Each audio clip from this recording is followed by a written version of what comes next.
Thank you, Rudy, for that warm welcome. Thank you, Celebration Circles. Thank you, Set, because they've given me a great opportunity. And yes, like Rudy said, about a year ago, I started this quest with a question. I said, Rudy, would you be willing to give me some guidance, to mentor me? And he says, yes, let's see where it goes. And so it's been a great year. And just like that, I told him I'm a very good student. I'm a very good student. I like to ask a lot of questions. And that's kind of how I get here. A question. I believe that it is the question that drives us. It is the question that gets us and brings us here to where we are. And that has been the case with me. There is a question that has been driving my work, that has brought me here talking to you. And I've had a really interesting time trying to answer that question. Mostly I get more questions, but I'm trying. And that question is, what is something that most of us want in life or out of life that we may not know how to get? Maybe we do, maybe we don't. And maybe right now you may be thinking through some of your answers, some of the things that you want. And there are many. But in my case, in terms of my work, in terms of what's driving me, it's happiness. I believe it's happiness. And I want to share a quote with you guys. And the quote goes, when I was 5 years old, my mother taught me that happiness was the key to life. When I went to school, I was asked what I wanted to be when I grew up. And I said, happy. I was told I didn't understand the assignment. And I told them they didn't understand life. Does anybody know who said that? John Lennon. Yes, sir. John Lennon. Happiness. Sure, there's other answers. We're not all the same. We don't all want the same thing. Some of us want love. Some of us want, money, success, family. But in my case, it's happiness. So we're going to go in that route. But where does all that stuff lead to? If you want love, if you want success, if you want money, if you want family, where does all that leading you down to? Ultimately, it's leading down to happiness. So if happiness is the key to life, how do we do it? Where do we find it? And I have found that happiness is not something you find in life. It's something that you bring to life. It's something that must be created within you. But in our search of our happiness, because we believe it's somewhere out there, we believe that it's rooted in our circumstances, and we start changing our circumstances, we make changes to our lives so that we can be happy. What we end up doing is just trading suffering. And let me explain that with an example. I was married and I wasn't happy and I was complaining about how my life turned out. And then I become single, right? But before that, I had married people suffering. Then I become single and I start complaining about my life and how it's turned out and how unhappy I am. And now I have single people suffering. And then I go and I become, but now I'm poor, right? I'm a poor person and maybe I don't have a good enough job and I'm complaining how my life is and I have poor people suffering. And then I become, maybe I win the lottery or maybe I get a better job with more money and now I'm rich. But now I have rich people suffering. So what we see is that our suffering has nothing to do with our circumstances. That's not where it's rooted. See, our suffering is in our complaining. We're suffering not because of the way our life is.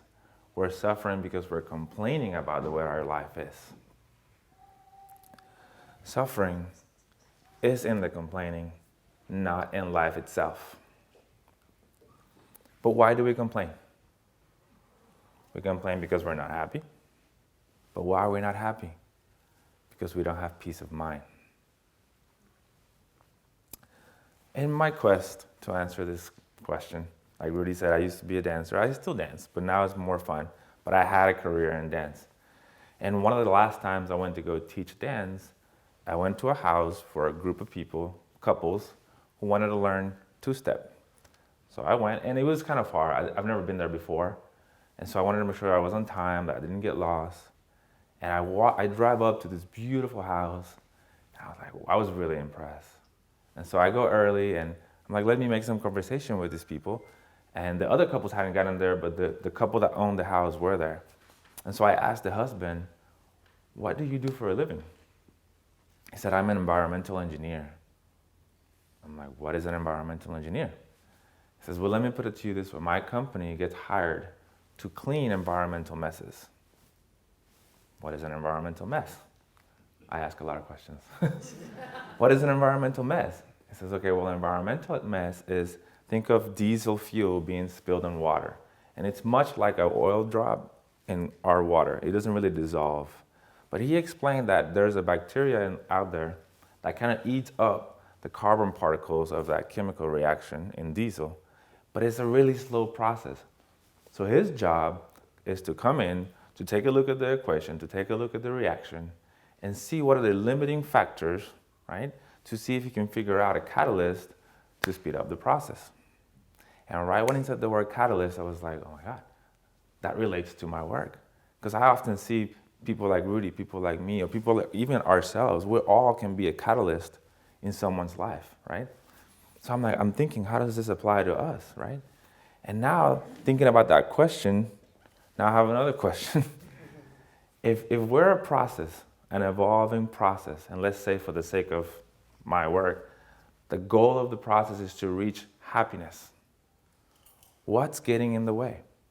What are the limiting factors slowing down that process or preventing that process, me, from achieving happiness? And what can act as a catalyst to help that process along the way? And that brought more questions, more questions, and more questions, and more research. And then within my research, I was led to the teachings of an Indian philosopher named Krishnamurti. And Krishnamurti, he was kind of known globally as probably one of the greatest thinkers of his time. He didn't really teach any particular philosophy or any particular religion, but he mostly talked about the things that matter the most to us, like our everyday life, living in modern society with its corruption and violence, our search for happiness and security, mankind's need to free itself from inner burdens such as fear, hate, anger, hurt, all that kind of stuff. But what really, really caught my attention from his teachings was that he really explained in very details the subtle workings of the mind. And he also advised how important it is to bring a deeply spiritual and meditative quality to our life. And so one of the things he said in one of his talks was that at its root, everything is a thought. At its root, everything is a thought. And that reminded me of one of Gandhi's quotes. And I kind of rearranged the order of it because I just find that this flows better. But it goes like this. Your thoughts become your words. Your words become your actions. Your actions become your habits. Your habits create your beliefs. And your beliefs create your life. Because remember, whatever you believe will be. So if you follow that back up to the beginning, your beliefs create your life, follow it back up. It started as a thought. Just like Krishnamurti said, at its root, everything is a thought. But then I asked myself another question. How many of my beliefs are mine? Are they really mine? How many of them are actually true? Right? And as I started to do research about that, I started to try to understand the relationship between the conscious mind and the subconscious mind. Because how are beliefs even made, right? And I went to a talk on publishing a book and writing a book, and the speaker there gave an example of a coaching model that I never heard before, but I'm really glad I did. It's called the captain and the crew. And then he gave a few examples of how the captain and the crew works. But in this analogy, the captain is the conscious mind. The crew is the subconscious mind. Now we all know a ship has a captain, a crew. What does the crew do? They say yes sir or yes ma'am, right? It could be a female, it could be a male, but in this case it's you. Okay? So the captain gives orders, the crew follows. Orders given, the crew follows, right? And he gave an example. He said, when I was growing up, my dad taught me very many things that were great. But one of the things he said to me was, don't get your hopes up. In life, don't get your hopes up. And what I'm finding is those little things that our parents told us when they were trying to protect us, they didn't know that they were creating our beliefs at that moment. And they could be beliefs that are going to help us or they're going to limit us. So that's what I said. How many of them are mine? Don't get your hopes up. Was that his belief or was that his dad's belief? That was his dad's. But it stayed in there. And guess what? As he went and approached life, as he went for success, as he went for love, as he went for money, don't get your hopes up. And then he kind of like backed off. He didn't quite get there because that belief was in the back, was in his subconscious. Now here's the difference between the conscious and the subconscious mind. The subconscious mind is 1 billion times stronger than your conscious mind and is always on, 24/7, working for you or against you. Whether you're asleep, subconscious mind is still working. Okay? Now the idea of the captain of the crew is that if a belief started as a thought, and has anybody here ever changed their mind? Yeah? So if you've ever changed your mind, that means you can change your beliefs. Because they were thoughts at one point. What was conscious 10, 20 years ago is subconscious now. Okay? And so the captain and the crew, what he did is, write down on a piece of paper. Actually, you have to take a look at your life first, right? Take a look at the areas in your life that you're kind of stuck at. Things that are kind of limiting you, that are not serving you. Things you want to change, much like the letter that we did last week. So you could do that every day. You can write down a new, positive, empowering thought to help you move your life forward. And what the captain and the crew does is you make a list. Captain's orders, right? And you start writing it down. Number 1, da-da-da-da-da. Number 2, and you write as many as you need. Again, depending on the area of your life that you want to improve, right?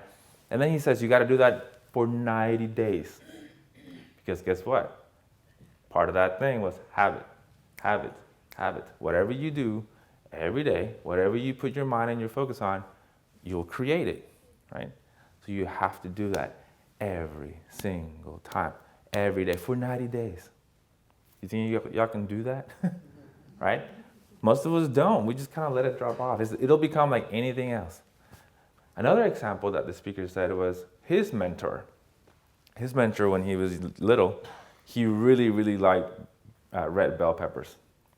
And when they would go to the store, he would always go by the aisle where the red bell peppers were at, and he would grab them. But his mom knew that red bell peppers were more expensive than green bell peppers. And so she would always ask them to put them back. But every once in a while, he would make it to the cash register line with the red bell peppers. And his mom didn't notice, and when she did, she was too embarrassed to say anything out loud because she didn't want anybody to think that she was cheap. So she would whisper into his ear, "Put those back. Those are too expensive." And he would put them back. And that became something he heard every time. Red bell peppers are too expensive. Put them back. We can't afford them. Well, one day, fast forward to now, he's a grown man, successful, has plenty of money. And his wife calls him, "Hey, can you stop by the store and get me some red bell pepper? Give me some stuff for the house." But he thought, well, I'll get red bell peppers too. So he grabbed red bell peppers, got everything else, made it to the register line, freeze. Put those back. Those are too expensive. And he went back and put them back. But he'd been a speaker and teacher of this kind of stuff for a while, of mindset. And he says, no, this is it. This is where it ends. I have to flush this belief out. So he grabbed all the red bell peppers bought them all on the drive. And I'm not saying that you need to do this, but this is what he did to flush it out. But on the drive home, he started throwing red bell peppers out the window.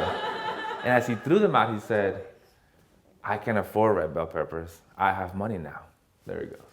I can afford red bell peppers. I have money now. And there he goes. But he did that until he had no more red bell peppers. But what was he doing? He was writing a new belief. He was changing his belief. And that's something that each and every one of us has the power to do right now, today. You can look at your lives.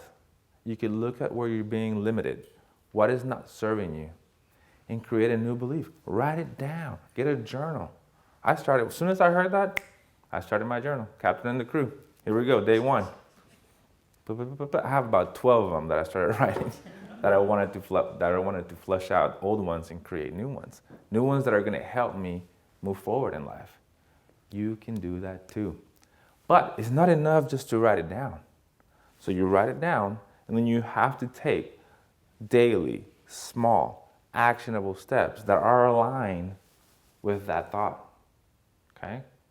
Even if you just start with one area of your life. Write down, and you don't have to, if you can't think, and you can't be creative, Google, okay? You can Google the most powerful affirmations, find the one that applies to you, and edit it to work for you. And write it down every day for 90 days, and then every day, take a small actionable step. If that's healthier body, more fit body, right? If that's one of yours, I make healthy choices every day. Healthier choices every day. Well, that means that when you go to lunch, you have to make a healthy choice. You can't keep eating what doesn't help you, what makes you fat, for lack of better words. Okay? So every day, if you can change your mind, you can change your beliefs. If you can change your beliefs, you can change your life. Thank you.